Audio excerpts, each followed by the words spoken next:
3 Fever guards done for the season. And Caitlin Clark, her status still up in the air. So now the team needs another player to keep this roster afloat. Shea Petty signed a 7-day hardship contract with the Indiana Fever. Team also announcing today they're releasing guard Kyra Lambert from her hardship contract.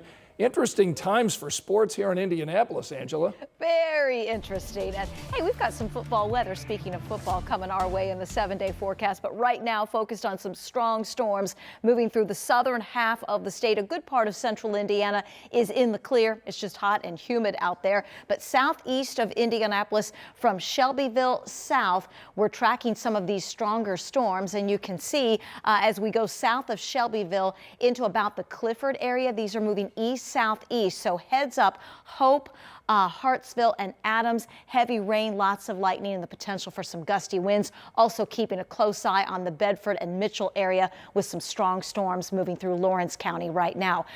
Heat index values have been as high as 100 to 105. Those are starting to come down as this front that's bringing the storms will eventually bring us some relief. Starts tomorrow, not as hot, highs in the 80s. Thanks, Angela. Residents tonight at a near Northside apartment complex say they don't feel safe after a teen was shot and killed there over the weekend. According to IMPD, that shooting happened at a party that was inside a short-term rental at the Grounds apartment complex. As Emily Longnecker shows us tonight, one resident is speaking out about safety concerns.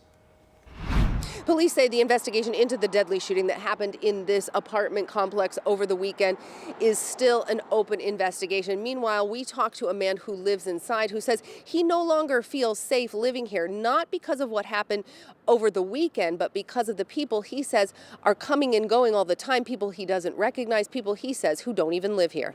33-year-old Riley Watts has called the Grounds home since last November, a place Watts says he was once thrilled to live at. Now, though, Watts says he's ready to move. Not just because of last week's fatal shooting in the building across the street, but because of the short-term rentals he says the property manager told him are allowed through some corporate leases. Watts believes that leads to less security for the people who live here.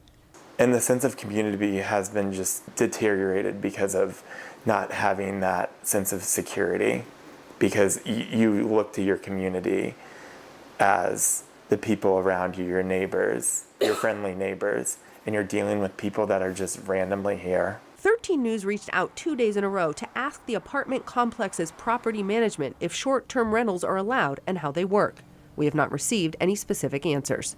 And several residents from this apartment complex have taken to social media to express similar concerns. Watts says he plans to move in November when his lease is up. IMPD says this investigation, again, is still an open one, and that if anyone has information about this shooting, that they can call Crime Stoppers or their homicide unit and remain anonymous.